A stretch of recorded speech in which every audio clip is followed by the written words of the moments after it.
والصلاة والسلام على رسوله الكريم وعلى آله وأصحابه أجمعين وأشهد أن لا إله إلا الله وأشهد أن محمدًا عبده ورسوله اللهم صل وسلم وبارك على نبينا محمد وعلى آله وأصحابه أجمعين. أما بعد, one of the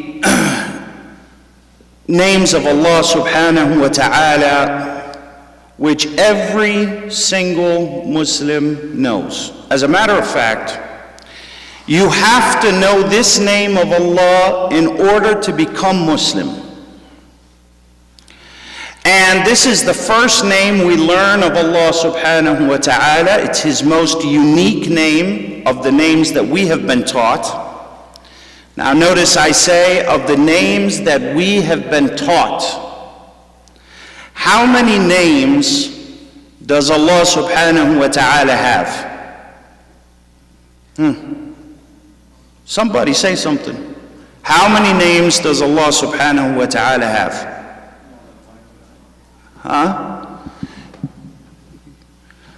Usually people will, the first thing that comes to mind is, 99 names, the 99 names of Allah. Those are 99 names of Allah subhanahu wa ta'ala. Allah subhanahu wa ta'ala is not quantified by His creation or their vocabulary subhanahu wa ta'ala, nor is He quantified by their intelligence or understanding. Allah subhanahu wa ta'ala has an unknown amount of names, Allahu A'lam. But of those names, He has taught us 99 in the Quran and Sunnah. And these 99 names, they're not all the same. They are of different types, of different categories, with different implications. However, of all those 99 names of Allah that He has taught us, 2 of them are His most prominent names. Allah subhanahu wa ta'ala mentioned them together in a closing verse of Surah Al-Isra. He said subhanahu wa ta'ala, قُلِ ادْعُوا اللَّهَ أَوْ ادْعُوا الرَّحْمَنَ أَيًّمَّا تَدْعُوا فَلَهُ الْأَسْمَاءُ الْحُسْنَى. Those 2 names are Allah and Ar-Rahman. Those are the 2 most prominent, unique names of Allah of those 99 names. All other names of Allah follow those 2 names. Even in grammar, even grammatically speaking, Allah, that name of Allah, Allah and Ar-Rahman, when they are mentioned separately, they are never used as a description. They are always used as the name and subject of the sentence which all other names work to describe. So these 2 names of Allah are the most prominent, which is why it is impermissible for anyone to name or have a derivative of these 2 names. We can name someone Abdul Rahman, and we can name someone Abdul Rahim. We can also name the name Rahim. It's a name. However, we can also name someone Abdul Karim or Karim. However, we can never call someone Rahman.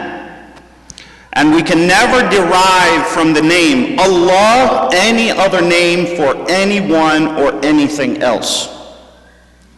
Allah subhanahu wa ta'ala's most prominent name of all the 99 names that we have been taught by Allah in His book and in the Sunnah of the Prophet sallallahu alaihi wasallam is His name Allah.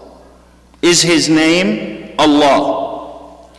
But what's interesting about this name is that many Muslims don't we really take this name as a given. We are taught the name of Allah subhanahu wa ta'ala. We refer to him as Allah, but oftentimes many of us do not stop and think, what does the name Allah mean?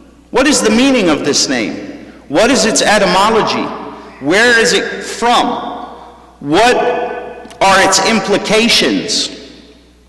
This name is the only name of Allah subhanahu wa ta'ala which a person must know in order to be a Muslim. It is found in the first pillar of Islam, and that is that a person to become Muslim enters Islam with the testimony of La ilaha illallah. So, La ilaha illallah, what does it mean? This is upon which all of our actions and worship is going to be judged by Allah. The name Allah comes originally from the root word in Arabic, al-ilah. Al-ilah. Al-ilah literally translates to the one who is worshipped out of love and exaltation.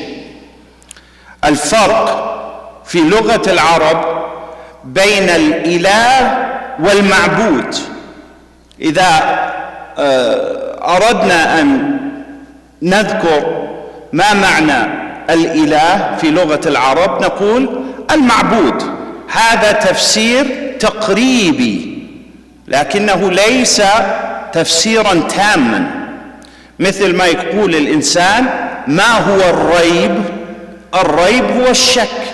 هذا تفسير تقريب، وإلا فليس ثم في لغة العرب كلمتان مترادفتان تمام الترادف. هذا لا يوجد في لغة العرب. The name Al-Ilah means the one who is worshipped. But what's the difference between worshipped and what is the meaning of ma'bud and ilah? What's the difference between those two words in Arabic? Know that there are no two words in the Quran and in general in the Arabic language which are entirely, completely synonymous from every angle. They mean exactly the same thing. There are no two words in the Arabic language which are completely synonymous from every aspect, from every angle. They may mean the same thing at their core, but there will always be a difference between any two given words. And it's really like that in any language, honestly, even in English. In English, we may have two words that mean the same thing. However, just by the way that they are said, the letters that are used, automatically those two words cannot be completely, entirely synonymous from every aspect. But in the Quran, there are no two synonymous words. There are no synonymous words, entirely synonymous from every aspect in the Arabic language. So what is the difference between al-ma'bud wal-ilah? The difference is al-ma'bud means the one who is worshipped, or something that is worshipped. This is referred to as a ma'bud. However, al-ilah or an ilah in the Arabic language is that which is worshipped with love and exaltation. That is the difference. The difference between mere worship and ilah is that worship can be with love or without, with reverence, without. However, an ilah is only that which is worshipped out of love and exaltation. So the Arabs refer to this as an ilah, something that is an ilah, meaning that it is worshipped out of love and exaltation. And we know that al-ilah in Arabic is worship. The Arabs use this word in their poetry. For instance, رؤب بن العجاج يقول وسبحنا من تأله يعني من تعبدي لله در الغانيات المدهي استرجعنا وسبحنا من تأله. ايش يعني تأله؟ يعني من عبادتي. So al-ilah is that which is worshipped out of love and exaltation. But the Arabs, being a pagan society, they had many aliha. They had multiple ilahs, if you will. And so they wished to differentiate in their language between that which is a mere idol, or that which is worshipped, and the one who is the creator of the heavens and the earth, and the supreme one who is worshipped, the originator, the founder, the creator. And so they took ilah and they used it to describe their idols. However, al-ilah, the one who is worshipped, was only used to describe Allah subhanahu wa ta'ala, the creator of the heavens and the earth, only. But just like in every language, when we use a phrase or a word and we say it a lot and it is used commonly, we oftentimes start to summarize the word, or make it shorter, or remove letters in the word that are kind of heavy on the tongue. So for instance, in English, we say could not, could not, could not. We say it all the time. Could and not, they go together all the time. So what did we start to say? Couldn't, couldn't, right? We summarized it. Would have, would have, right? Etc. So naturally, as time goes on and people use any language, they summarize. Well, the same thing occurs in Arabic, unsurprisingly. And that is that the hamza, which comes from the very base of the throat, is viewed as a letter that is very heavy, especially, it is cumbersome, especially when it falls in the center or the middle of a word. And the Arabs have an entire dialect based on removing the hamza and referring it back to its original vowel. And so, al-ilah, al-ilah, al-ilah. And they also would use it with calling out, ya al-ilah, ya al-ilah. And so, they dropped the middle hamza, al-ilah, they took that hamza away, and now they have 3 lams in a row, and they put them together, and they made one heavy lam, and it's the only time in the entire Arabic language where the lam is considered to be a heavy letter min huruf al-isti'la. And so they made it one word, Allah. And that is where Allah, that word, comes from. It captures not only the nature of Allah subhanahu wa ta'ala's oneness, but it as well captures the right of Allah over His servants. And that is that He be worshipped alone out of love and exaltation without any partners, subhanahu wa ta'ala. And so this name was affirmed by Allah subhanahu wa ta'ala in the Quran. The Arabs, they had names for Allah that they referred to Allah with. But then they would also take derivatives of that name and give those derivatives to their idols. So for instance, Allah, they took a derivative of that and called one of their idols Allat.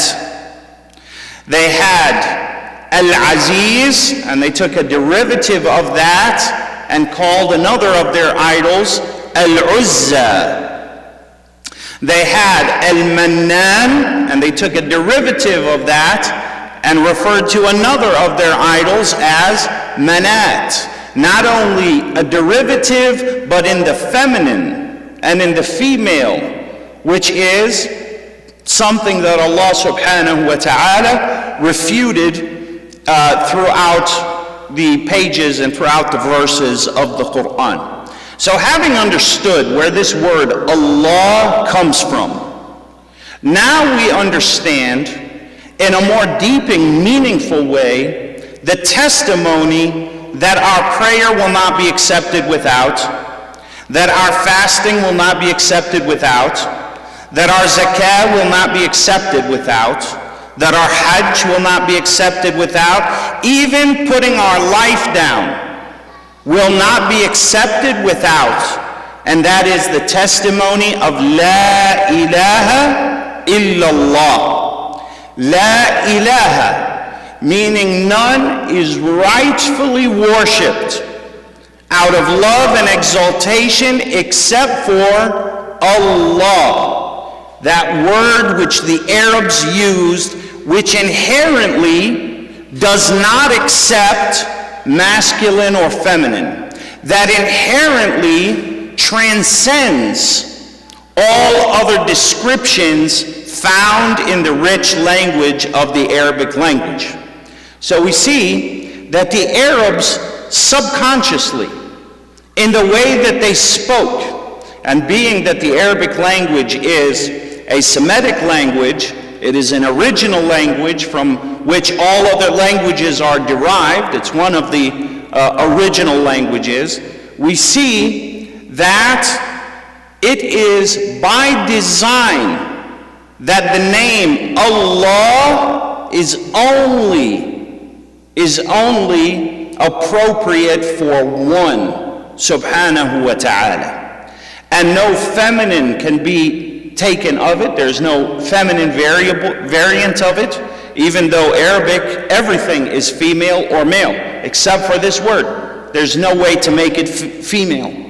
As well, we see that the Arabs, in spite of all of their idols, and in spite of all of their fables, and in spite of all of their mythology, yet they conceded, whether consciously or subconsciously, that Allah is one, alone, without any partners, subhanahu wa ta'ala. Which is why the Arabs never held a belief in their pagan times and in their pagan days, never held a belief that there was ever anyone equal with Allah or similar to Allah subhanahu wa ta'ala in the creation of the heavens and the earth. Yes, they worshipped other than Allah, but only for the desire of intercession.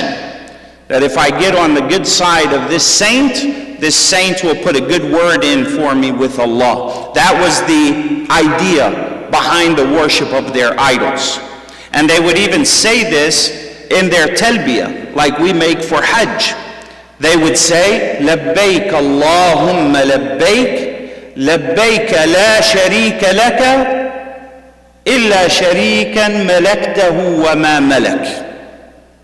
They would say, at your service, O Allah, no partners unto you except for a partner that you own and he owns nothing. So this addition here of you have no partners except some partners over here, this part was an addition, an innovation entered upon the religion of Ibrahim alayhi salam. Otherwise, the original talbiyah of Ibrahim that he taught his followers and children and offspring and prophets and messengers after him was Labbaik Allahumma labbaik, labbaika, la sharika laka, labbaik. And so that part is correct. Islam retained that, and that addition of that misconstrued and perverted belief, that was done away with the revelation of the Quran and the sending of Muhammad sallallahu alayhi wa sallam. We ask Allah subhanahu wa ta'ala bimannihi wa karamihi wa judih that He subhanahu wa ta'ala teach us His names and attributes, that He teach us of the Quran what we are ignorant of, that He remind us of it what we have been made to forget, and that He benefit us from that which He teaches us of it. Wallahu a'lam, wa sallallahu wa sallam ala nabiyyina Muhammad wa ala alihi wa ashabihi ajma'in, walhamdulillahi rabbil alameen, wa jazakum.